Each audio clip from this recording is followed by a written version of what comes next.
Hello friends, very good evening, very good morning, very good afternoon. कैसे हो दोस्तों? आशा रखता हूँ आप सुरक्षित होंगे। आज का हमारा विषय है certificate of origin in case of India UAE economic comprehensive economic partnership agreement, IU CEPA. तो नया एक एग्रीमेंट इम्प्लीमेंटेशन में आया है मई महीने से, जो इंडिया और यूएई के बीच में है। इसमें बहुत सारी प्रोडक्ट्स में इंपोर्ट ड्यूटी, अगर दुबई से यहाँ माल इंपोर्ट करते हैं या फिर इंडिया से एक्सपोर्ट करते हैं, तो जो दुबई का इंपोर्टर है, अगर उसके पास स्टैंड रजिस्ट्रेशन नंबर है दुबई का, तो उसको इंपोर्ट ड्यूटी कम लगेगी या नहीं लगेगी। कितनी नहीं लगेगी वो हम अभी थोड़ी देर में देखते हैं। उससे पहले मेरा इंट्रोडक्शन देना चाहूँगा। मेरा नाम है कल्प Shah, from Kalp Shah CA classes and Agrawal consultant, और हमारी फर्म का नाम है लीगल सहायता डॉट कॉम। छोड़िए लीगल चिंता, अपनाइए आपका अपना लीगल साथी कल्प शाह लीगल सहायता डॉट कॉम।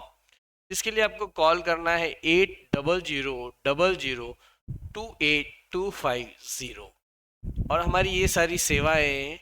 इसका बेनिफिट काफ़ी किफ़ायती दाम पे कॉल या व्हाट्सअप करके ले सकते हो, जैसे कि एडी कोड रजिस्ट्रेशन करना, GST refund, export with payment of IGST, export without payment of IGST का जीएसटी रिफंड। उसके अलावा company incorporation, trademark registration, ROC compliance, income tax return, GST return, GST refund, IEC code, AD code, certificate of origin, FSSAI license, FEMA related compliances, RBI master direction on export, RBI master direction on exports and imports, both का हम deal करते हैं। तो ये सारी सेवाएं हैं जिसके लिए आपको कॉल करना है सर 8000002825। अकाउंटिंग और बुक कीपिंग सेवाएं भी हम आपको देते हैं। आपके सारे अकाउंट्स हम आपको मेंटेन करके देंगे। आपको सिर्फ अपने बिजनेस में फोकस करना है, क्योंकि छोड़िए लीगल चिंता, अपनाइए आपका अपना लीगल साथी कल्प शाह लीगल सहायता डॉट कॉम। आइए दोस्तों, देखते हैं India UAE comprehensive economic partnership agreement क्या कहता है। तो ये है उसका प्री एम्बल। इसमें दो पार्टियों का नाम लिखा है, इंडिया और यूएई, और माइंडफुल कॉन्शियसनेस एमिंग, ये सारा उसका प्री एम्बल है। उसके बाद हम देखते हैं कि ये उसका पूरा डिटेल्स है, क्या क्या उसके अंदर चैप्टर्स, आर्टिकल्स वगैरह है। पूरा आर्टिकल्स तो हम नहीं देखेंगे, फिर भी initial provisions and general definitions. इससे दोनों देश के बीच में ट्रेड को स्ट्रेंथन करना है, लिबरलाइज करना है, इन्वेस्टमेंट को एनहांस करना है, एफिशिएंसी कॉम्पिटिटिवनेस को बढ़ाना है। यही इस फॉरेन ट्रेड एग्रीमेंट का उद्देश्य है। उसके अलावा हम देखते हैं तो ट्रेड इन गुड्स, यानी कि गुड्स के रिलेटेड क्या क्या रियायतें दी जाएगी, क्या क्या इंपोर्ट ड्यूटी में कटौती लगेगी, और क्या क्या दूसरी फैसिलिटीज़ है, वो सारी इन्फॉर्मेशन दी गई है। अब कितनी लगेगी उसके लिए भी मैं आपको बताना चाहूँगा कैसे चेक करते हैं। सबसे पहले आपको गूगल में लिखना है F T S of India, foreign trade agreements of India. तो मिनिस्ट्री ऑफ कॉमर्स की एक वेबसाइट मिल जाएगी, जहाँ पे आपको इंडिया यूएई सेपा पे जाना है, commerce.gov.in पे। उसमें 2A और 2B, जो schedule of specific tariff commitments of UAE है ना, यूएई ने इतने कमिटमेंट किए हुए हैं। इस कमिटमेंट के तहत यूएई में जब आप माल भेजोगे तो उसको इंपोर्ट ड्यूटी कम लगेगी। तो मैंने यहाँ पे उसका एक्सेल शीट बनाया हुआ है, इसी 145 पेज की पीएफ फाइल का, और फिल्टर भी मारा हुआ है कि कितना रियायत मिलेगा। तो इसमें अलग अलग प्रकार की ऑफर्स है, ABCFGHR। उसका मीनिंग क्या होता है वो यहाँ पे आप देख सकते हो सर, ये पीडीएफ के लास्ट पेज पे। अब बड़ा करेंगे,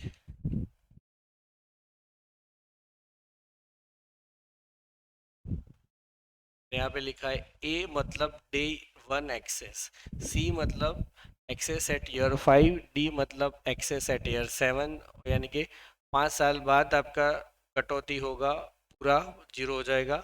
ये 7 साल बाद, ये 10 साल बाद, पहले धीरे धीरे थोड़ा थोड़ा कम किया जाएगा। इसमें पहले दिन से ही, यानी मई 2022 से ही पूरा ड्यूटी, इम्पोर्ट ड्यूटी कम हो जाएगा। कैसे काम करता है देखो मैं आपको बता।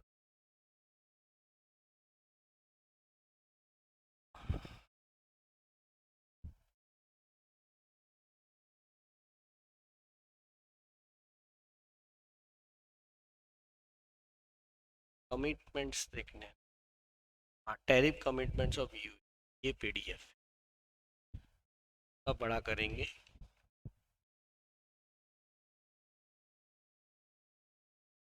देखो यहाँ पे प्रोडक्ट्स हैं,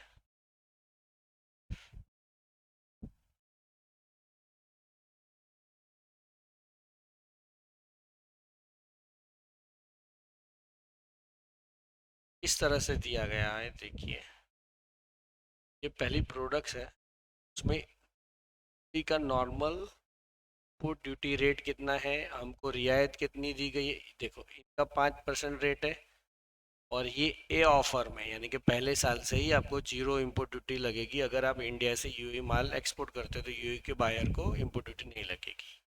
ये मैंने ये वाला पीडीएफ डाउनलोड किया है जो यूएई की तरफ से कमिटमेंट दिए गए हैं। ये मतलब पहले दिन से इम्प्लीमेंटेड है। इसी तरह आप अलग अलग देख सकते हो। सी मतलब एक्सेस ईयर 5, उसका मैंने एक्सेल शीट में फिल्टर लगाया तो मैंने वे सी किया, सिर्फ सी की प्रोडक्ट्स दिखेगी। देखिए ये वाला उसका HSN कोड है, not cut in pieces fresh और चिल्ड। आपको पहले साल में 4% इम्पोर्ट ड्यूटी लगेगा, यानी कि 1% का रियायत है। Normal rate of import duty 5% है। फिर फिफ्थ ईयर में जीरो हो जाएगा, ग्रेजुअली 4, 3, 2, 1 जीरो हो जाएगा। इस तरह मैं एक्सेल शीट में यहाँ पे करता हूँ एक्सक्लूजन। एक्सक्लूजन के लिए उनका कोड है,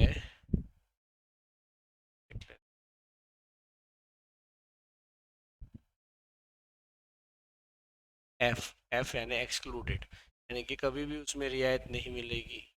तो आपको उस प्रोडक्ट के लिए प्रेफरेंशियल सर्टिफिकेट ऑफ ओरिजिन जरूरत नहीं है, ये एक्सक्लूडेड रखी है उन्होंने। हमारी एक्सक्लूजन क्या है, जब दुबई से यहाँ माल आता है तो हमने भी बहुत सारे एक्सक्लूजन रखी है। इसके लिए आपको ये वाला tariff commitments of India install download करना है।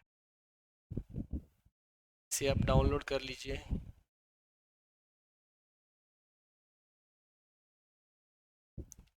इंडिया में ने भी जो अपनी रीढ़ की हड्डी वाली जो इंडस्ट्रीज है ना, जो बैकबोन ऑफ इंडिया इंडस्ट्रीज कहलाते हैं, उसमें टैरिफ कमिटमेंट नहीं दिया हुआ है। देखिए ये एक्सक्लूजन है। ये वाला HSN कोड देखते हैं क्या है, non cellular non reinforced laminated plain sheets of cellular. वो इंडिया उस पर इम्पोर्ट ड्यूटी कम नहीं करना चाहता कभी भी, 10 साल में या कभी भी। इसकी मैं एक्सेल शीट नहीं बना पाया क्योंकि PDF टू एक्सेल कन्वर्ट नहीं हुआ, इतना बड़ा फाइल है 362 पेज का। जब आप दुबई से इंपोर्ट करेंगे ना, तब आपको ये फाइल मद्देनज़र रखनी है। बाकी आपको ये एक्सेल शीट जो है उसमें आप देख सकते हो। हालांकि एक्सेल शीट हमने ही बनाई है, आप भी बना सकते PDF टू एक्सेल। इसी तरह अलग अलग है, जैसे मैं F कट करके E सेलेक्ट करता हूँ। ई में धीरे धीरे इम्पोर्ट भी कम हो रही है, 8वें साल तक 1% लगेगी, 4.5 4 ऐसा करके। ये हमारे कमिटमेंट हो गए और उनके कमिटमेंट बात कर ली। इस एग्रीमेंट की जो मेन हार्ट चीज़ है, नॉर्मली ये यूएई का इम्पोर्ट ड्यूटी का चार्ट है। नॉर्मल इम्पोर्ट ड्यूटी, नॉर्मली वहाँ पे सारी प्रोडक्ट पे 5% इम्पोर्ट ड्यूटी लगती है।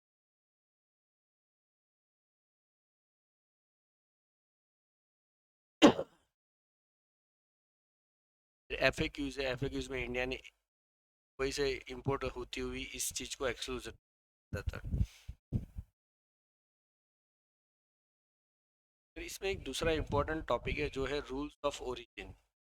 और ये सर्टिफिकेट ऑफ ओरिजिन है, इंडिया के एक्सपोर्टर को कौन देगा, सारी प्रोडक्ट को लिए एक्सपोर्ट इंस्पेक्शन काउंसिल देगी। ये मैं आपको प्रैक्टिकल भी दिख करके दिखा देता हूँ। यहाँ पे apply make a new application में रेफरेंशियल, फिर यहाँ पे इंडिया यूएई सेपा सेलेक्ट करना है। नॉर्मल CO अगर माल निकलने के बाद अगर आप ये सर्टिफिकेट अप्लाई कर रहे हो तो रिट्रोस्पेक्टिव, उसमें आपको जो जहाज का नाम है वेसल नेम डालना जरूरी है।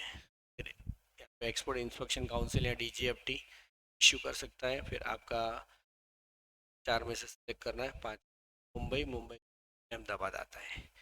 यहाँ पे आपको आपका एड्रेस सिलेक्ट कर देना है। यहाँ पे सिलेक्ट नहीं हो रहा है ना, तो यहाँ फाइल में जाके एडिट में करके कर देना, यहाँ पे क्लिक करोगे ना तो एडिट प्रोफाइल में ऐड कर देना होगा जीएसटी नंबर और पिन कोड, तो यहाँ पे ये दिख जाएगा। इम्पोर्टर नेम, यूपी कंट्री, उसका एड्रेस, प्रोड्यूसर डिटेल्स, अगर आप खुद हो तो आपका name, address, port of discharge या पोर्ट कहाँ पे माल छुड़वाओ, बट इनवॉइसिंग नहीं लागू पड़ेगा। ये दुबई से पेमेंट आएगा, अगर आप तो अगर किसी दूसरी कंट्री से आ रहा है तो ये वाला फंसना है। कैसे भेजोगे, सी से, रोड से, एयर से। सी से भेजेंगे तो बिल ऑफ ट्रेडिंग लागू पड़ेगा, तो शिपमेंट डेट एक्सपेक्टेड भी डाल सकते हो, शिपमेंट डेट, नंबर, इनवॉइस की वैल्यू $10,000, $10,000 इनवॉइस डॉलर, और इंडिया में 8,80,000 का रेट लगाया। क्या आपने कोई विदेशी रॉ मटेरियल यूज़ किया हुआ है? विदेशी रॉ मटेरियल यूज़ करते हो तो रूल्स ऑफ ओरिजिन लागू पड़ जाते हैं। वो के लिए थोड़ी ही देर में पिक्चर में मैं आपको सारा समझा दूँ, और आपकी कॉस्ट शीट भरनी होती है। तो इस प्रकार की कॉस्ट शीट रहती है कि आपका एफ, सबसे पहले name of the product, export product, name of HSN code of export, HSN code of export product, फिर FOB वैल्यू यानी कि export value $8,00,000, $8,00,000, value of imported raw material, तो मैंने इम्पोर्टेड रॉ मटेरियल कितना यूज़ किया, indigenous Indian raw material कितना use किया, processing यानी लेबर कॉस्ट कितनी लगाई, ओवर हेड एंड प्रॉफिट कितना लगाए, वो यहाँ पे लिखना है। और फिर इम्पोर्टेड की सारी डिटेल्स देनी है, नीचे लोकल मटेरियल की डिटेल्स देनी है। तो इम्पोर्टेड मटेरियल का नंबर, नाम, ट्री, HSN कोड, अगर इम्पोर्ट आपने खुद किया है तो बिल ऑफ ट्री या किसी से परचेज किया इंडियन इम्पोर्टर से तो invoice number, per unit price, unit quantity use in the finish, and value use in the finish, यानी कि इसका मल्टीप्लिकेशन। और फिर आपको इस तरह से इसका रूल्स ऑफ ओरिजिन, जैसे रीजनल वैल्यू कंटेंट कितना है वो ये परसेंटेज आपको लिखना है। एक कॉस्ट शीट है, एक कॉस्ट शीट है जो मैन्युफैक्चर को, आप मैन्युफैक्चर से आपको लेनी है अगर ट्रेडर हो तो वो भी बता देते हैं धीरे धीरे। लेकिन नॉर्मली आपका इंडिया UAE सेपा आपको एक्सपोर्ट इंस्पेक्शन एजेंसी इशू कर सकती है, या तो DGFT इशू कर सकती है। कुछ प्रोडक्ट्स हैं जिसमें, ऑल प्रोडक्ट्स में EIC तो है ही, स्पाइस बोर्ड में आप स्पाइस बोर्ड से भी ले सकते हो और EIC से भी ले सकते हो। DGFT इसमें कहीं नहीं लिखा, DGFT पिक्चर में नहीं है। टेक्सटाइल में आप टेक्सटाइल का मटेरियल ले सकते हो। फिर इम्पोर्टेंट चीज़ें ऑफ ओरिजिन, तो ओरिजिन आपको बता क्या कहते हैं। वो क्राइटेरिया रखे हैं उन्होंने, या तो ये इंडिया की सरजमीन से पूरी तरह से बना हुआ होना चाहिए, उसे कहते हैं होली ऑब्टेन्ड, संपूर्ण तरीके से भारत की सरजमीन, भारत की पानी, भारत के आकाश से बना मटेरियल, उसे कहते हैं होली ऑब्टेन्ड। ऐसा मटेरियल होना चाहिए। या तो फिर इम्पोर्टेड रॉ मटेरियल आपने यूज़ किया है तो आपको प्रोडक्ट स्पेसिफिक रूल का पालन करना पड़ेगा। यहाँ पे है प्रोडक्ट स्पेसिफिक एनेक्शन 3B। पहले हम रूल्स ऑफ ओरिजिन देखते हैं चैप्टर 3 में। पहले कुछ डेफिनेशंस दी गई है, उसके बाद देखते हैं क्या क्या दिया गया हुआ है। उसके बाद दिया गया हुआ है कि द प्रोड्यूसर और manufacturer has the option to use the either of the following methods, FOB value of export minus value of non originating materials, मतलब जो मटेरियल आपने इंपोर्ट किया है या फिर आपको पता नहीं है कि ये इंपोर्ट है या अनडिटरमाइंड ओरिजिन है, यानी कि उसको आपको पता ही नहीं कहाँ से है तो उसको यहाँ पे डाल देने का, upon FOB value of export. और दूसरा फॉर्मूला है आपको cost of originating an Indian material plus labour cost plus direct overhead cost upon FOB value of export, या फिर एक्स वर्क्स प्राइस। मैं आपको एग्जाम्पल के थ्रू समझाना चाहूँगा। पहले मेथड से FOB value of export minus non original materials, अगर आपने 1,00,000 का एक्सपोर्ट किया, 80,000 का फॉरेन मटेरियल है तो आपका 20% ही वैल्यू एडिशन हुआ। तो और प्रोडक्ट स्पेसिफिक रूल्स में लिखा है 35% वैल्यू एडिशन करना है, तो आपको इसके लिए प्रेफरेंस सर्टिफिकेट ऑफ ओरिजिन नहीं मिल सकता। लेकिन अगर आपने इस तरह से किया है, नॉन ओरिजिन मटेरियल सिर्फ 40,000 है 1,00,000 में, तो 40% हो गया, ओरिजिनेटिंग 60% हो गया, आपने वैल्यू एडिशन 60% का किया तो चलेगा। तो वो कितना परसेंट होना होगा ना, वो आपको प्रोडक्ट स्पेसिफिक रूप में जाना होगा। यहाँ पे लिखा है, ये रहे प्रोडक्ट स्पेसिफिक। हर एक प्रोडक्ट में प्रोडक्ट में तो बोलता है ये इंडिया का पूरा ही सरजमीन से बना होना चाहिए। अगर आप दूध बेचते हो तो इंडिया, उसमें कुछ वैल्यू एडिशन इम्पोर्टेड पाउडर से आप दूध बनाते हो और फिर वहाँ बेचते हो तो नहीं चलेगा। फिर इसमें एक है कॉफ़ी के लिए चेंज इन टैरिफ सब हेडिंग प्लस वैल्यू एडिशन, यानी कि आपको दो प्रक्रियाएं करनी है। चेंज इन टैरिफ सब हेडिंग, आपने इंपोर्ट कुछ किया, उस पर प्रोसेसिंग करी, मैन्युफैक्चरिंग करी और उसका स्वरूप चेंज कर दिया और उसका HSN कोड ही चेंज हो गया। जो इंपोर्ट प्रोडक्ट करी थी उसका HSN कोड और एक्सपोर्ट कर रहे हो उसका HSN कोड चेंज होने की वजह से उसका चेंज इन टैरिफ सब हेडिंग हो जाता है। देखो पहले दो अक्षर होते हैं उसे चैप्टर कहते हैं HSN कोड में, फिर दूसरे दो होते हैं 2 + 2 4, उसे हेडिंग कहते हैं। 6 होते उसे सब हेडिंग कहते हैं और 8 होते सब सब हेडिंग कहते हैं। आपको इसका 6 डिजिट लेवल पे HSN कोड चेंज करना है। जितने डिजिट कम पे चेंज करना वो उतना टफ होगा। तो मतलब आपको बोल दिया चेंज इन चैप्टर, पूरा चैप्टर ही चेंज कर देना है। 39 का है तो पूरा और कर दो। इंपोर्टेड मटेरियल 39 का है, एक्सपोर्ट कोई और चैप्टर का करो। इसमें ज़्यादातर चेंज इन चैप्टर सब हेडिंग आता है। चेंज टैरिफ सब हेडिंग, टैरिफ सब हेडिंग आता है। इसमें चेंज इन टैरिफ हेडिंग भी है, यानी कि चैप्टर और 4 डिजिट लेवल पे इसका चेंज करना है। इसमें प्लस वैल्यू एडिशन तो करना ही है यहाँ पे हर एक में। ये वी है मतलब वैल्यू एडिशन, और वैल्यू एडिशन के दो मेथड्स यहाँ पे बता। पहला मेथड ये जो मैंने बताया, दूसरा मेथड है cost of originating material plus direct labour cost plus direct overhead cost upon FOB value, यहाँ से गिनते हैं। मतलब कि आपका originating material Indian material plus direct labour plus direct overhead इस तरह है। इंडियन मटेरियल 2 लाख का, डायरेक्ट लेबर यानी मजदूरी 1 लाख, एक मजदूरी लेबर कॉस्ट और डायरेक्ट ओवरहेड डायरेक्ट ओवरहेड यानी कि जो फैक्ट्री ओवरहेड्स है वो 50,000 के हैं। तो आपका टोटल हो गया 3.5 लाख डिवाइडेड बाई 12, तो आपका वैल्यू एडिशन सिर्फ 29% हो। लेकिन आप या तो ये मेथड या आप ये मेथड, दोनों में से कोई भी मेथड कर सकते हो। दोनों में से कोई भी एक मेथड से फुलफिल हो जाता है ना, देखा, क्योंकि क्या लिखा है देखो यहाँ, producer manufacturer has the option to use the either of the following methods. अगर आपको नीचे वाली मेथड से नहीं बन रहा है ना, तो ऊपर वाली मेथड से तो शायद बन जाए। इस ऊपर वाली मेथड में FOB value minus non originating material. तो मैं लिखता हूँ इसके, इसमें 12 लाख है ना, 12 लाख FOB वैल्यू है। नॉन ओरिजिनेटिंग मेरा सिर्फ 1 लाख का है, और ये 3.5 लाख की मेरी कॉस्ट पड़ी ना, बराबर 3.5 लाख ओरिजिनेटिंग, और उसमें एक ऐड कर दिया तो 4.5 लाख मेरी कॉस्ट है। बाकी मेरा प्रॉफिट है। इसके लिए ज़्यादा प्रॉफिट होगा ना, ये वो बंदा ये वाला मेथड यूज़ करेगा तो हो जाएगा। तो 12 लाख हो जाएगा यहाँ पे, 11/12 हो गया। 11/12% इक्वल टू 91%। भले ही इसने विदेशी मटेरियल यूज़ किया है 1 लाख रुपीज़ का, लेकिन फिर भी इस मेथड से इसको FOB minus NOM upon FOB से ये फुल, इसी केस में इसके इस मेथड से नहीं हो रहा है, क्योंकि उसका रॉ मटेरियल का और लेबर, ये रॉ मटेरियल का कॉस्ट है, ये लेबर का, डायरेक्ट लेबर का और डायरेक्ट ओवरहेड का कॉस्ट है। तो इसका कॉस्ट है ना, कॉस्ट कम है और उसका, और 1 लाख जोड़ दो, 4.5 लाख का कॉस्ट है 12 लाख में से। 12 लाख माइनस 4.5 लाख, 7.5 लाख का प्रॉफिट। इसका प्रॉफिट ज़्यादा हो ना, वो ये वाला रेशियो हल कर लेगा। भले ही आपने एक आध सा इम्पोर्टेड रॉ मटेरियल यूज़ कर लिया,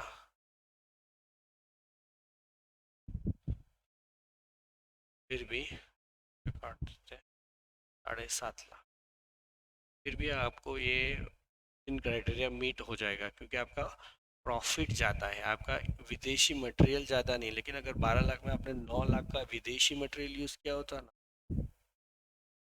तो शायद आपको इस मेथड से भी ये बेनिफिट नहीं मिलता। समझ, कितना बच गया, 3.5 हो गया ना, तो 12 लाख माइनस 3.5, 50, 8,50,000 डालता हूँ,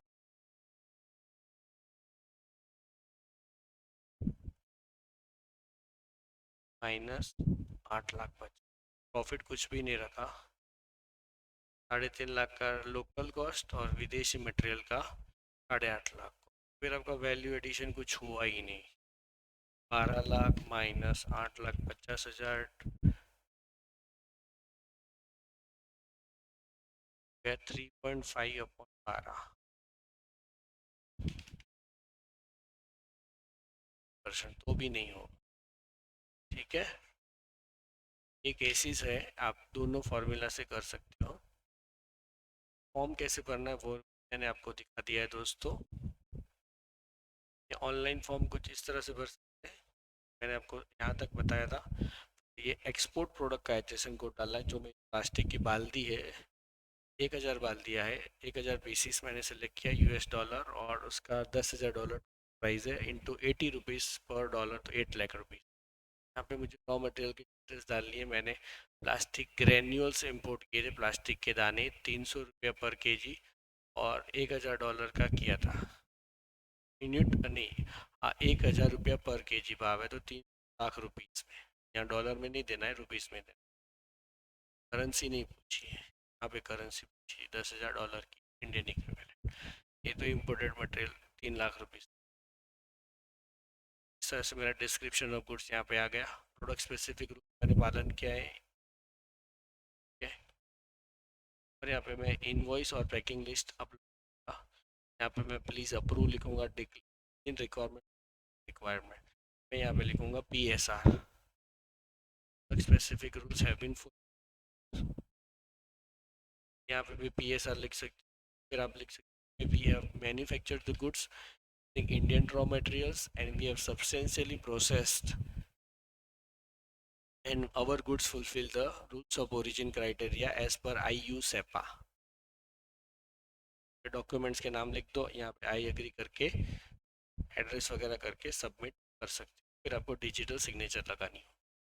डिजिटल सिग्नेचर के लिए कुछ सेटिंग्स करने पड़ते हैं, उसके लिए हमने अलग वीडियो बनाया हुआ है, लेकिन ये वीडियो पूरा डेडिकेटेड IU SEPA कैसे अप्लाई करते हैं उसके लिए है, और उसके लिए क्या क्या आपको ध्यान रखना पड़ेगा। उसकी तरह कॉस्ट शीट आप बना सकते हो।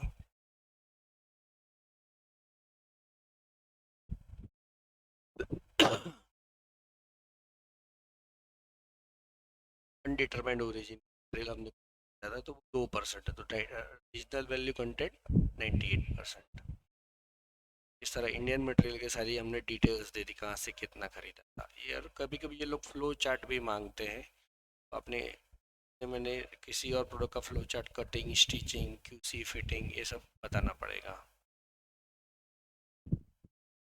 और अगर आप, ये कॉस्ट शीट का फॉर्मेट है, हमने पहले चर्चा करी। प्रोडक्ट का नाम, एक्सपोर्ट प्रोडक्ट का नाम, एक्सपोर्ट प्रोडक्ट का HSN कोड, उसका FOB वैल्यू, उसमें कितना परचेस रॉ मटेरियल आपने किया है, वो इंडियन है या इम्पोर्टेड। यहाँ पे इंडियन रॉ मटेरियल, यहाँ पे इम्पोर्टेड, यहाँ पे डायरेक्ट कॉस्ट यानी लेबर कॉस्ट, यहाँ पे ओवरहेड कॉस्ट। फिर जो इंडियन लिखा उसका डिस्क्रिप्शन यहाँ पे देना है बी में, और इम्पोर्टेड या अनडिटरमाइंड ओरिजिन का आपको अता पता नहीं है, वो यहाँ पे लिखना है। उसमें name of raw material use, country of origin, HSN। अगर आपने खुद इंपोर्ट किया तो बिल ऑफ एंट्री नंबर, वरना किसी से परचेस किया, Indian importer, Indian distributor, invoice number, per unit price, quantity use and इसका multiplication.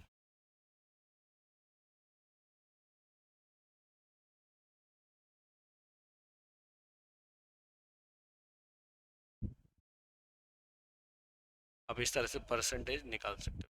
Value content, FOB value minus value of non origin material या undetermined origin material upon FO।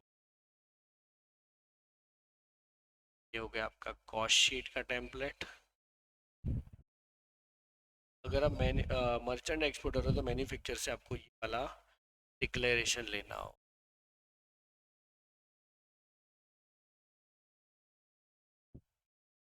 क्या दोस्तों, और ये इंडिया ने जो रियायत दी उसका PDF है।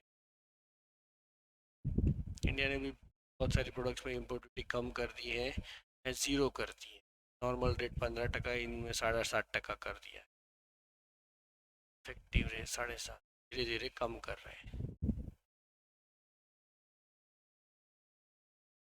इसको एक्सक्लूजन में रखा है, जैसे व्हीकल्स इंजन सिलेंडर उसको एक्सक्लूजन में रखा है, इंडिया उसमें रियायत नहीं देना चाहता है। थैंक यू दोस्तों, अगर आपने हमारे चैनल को लाइक शेयर सब्सक्राइब नहीं किया है तो लाइक शेयर सब्सक्राइब अवश्य कीजिए। हाँ, एक मुद्दा रह गया अब जो है PSR रिलेटेड देख लेते हैं।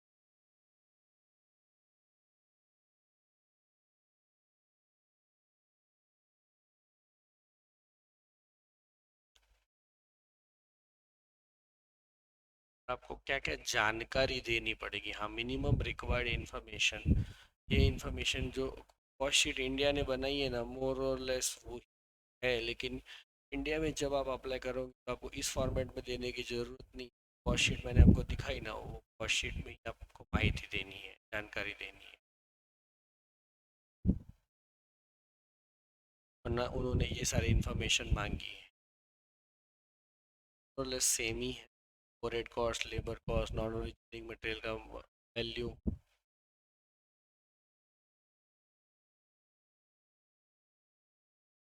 और नॉन ओरिजिनेटिंग मटेरियल का percentage as compare to FOB value. And तो फिर ओरिजिनेटिंग मटेरियल का as compare to FOB value, क्या मैन्युफैक्चरिंग प्रोसेस आपने करी, तो आपको पूरा थोड़ा मैन्युफैक्चरिंग प्रोसेस डिस्क्राइब करना है। ये प्रोडक्ट स्पेसिफिक रूल्स है।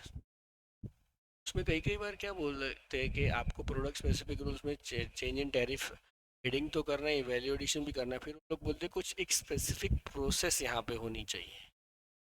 आपको यहाँ पे कटाई होनी चाहिए, यहाँ पे मेल्टिंग होनी चाहिए। देखो यहाँ पे लिखा है ना, आयरन स्टील में melt and pour in the parties, यानी यानी कि ये इंडिया में मेल्ट और पोर होना हुआ जरूरी है। Melt cast and roll plus ये, या तो मेल्ट करो, कास्ट करो, रोल्ड करो, या तो फिर दोनों पालन करो।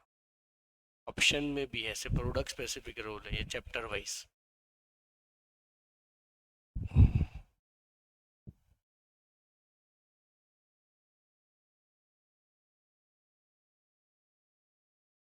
देखते हैं,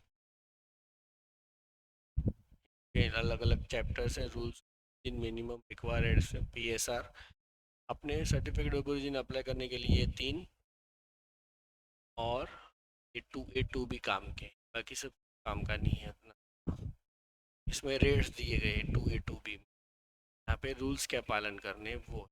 यहाँ पे format of certificate of origin, issuing authorities कौन है वो बताया गया है, हमने चर्चा कर ली। ठीक है दोस्तों, इसके अलावा फॉरेन एग्रीमेंट में सारी चीज़ें, लेकिन अभी हमने इसको मर्यादित रखा है सर्टिफिकेट ऑफ ओरिजिन के संदर्भ में। क्यों दोस्तों, और अगर आपने हमारे चैनल को लाइक शेयर सब्सक्राइब नहीं किया है तो कृपया लाइक शेयर सब्सक्राइब अवश्य कीजिए। Thank you. और अगर आप हमारी सेवा लेना चाहें तो आपको कॉल करना है 8000028250, या तो फिर 9106359201। कल्प शाहस लीगल सहायता .com हमारी वेबसाइट का एड्रेस भी मैं आपको बताना चाहूँगा। छोड़िए लीगल चिंता, अपनाइए आपका अपना लीगल साथी, tax compliance partner legal Sahayata .com। इसमें आप GST, company registration, trademark, food licence, export import guidance, DGFT guidance, export with payment of IGST, export without payment of IGST के रिफंड कैसे लेना, ड्यूटी ड्रॉबैक कैसे लेना, RODTP कैसे लेना, एक्सपोर्ट बेनिफिट कैसे अवेल करना वगैरह सेवाओं का बेनिफिट हम आपको दिलवाते हैं। GST का रिटर्न, GST का refund, IT return, IT planning, income tax planning वगैरह करके देते हैं। TDS रिटर्न वगैरह भी हम आपको उपलब्ध करवाते हैं। थैंक्स दोस्तों।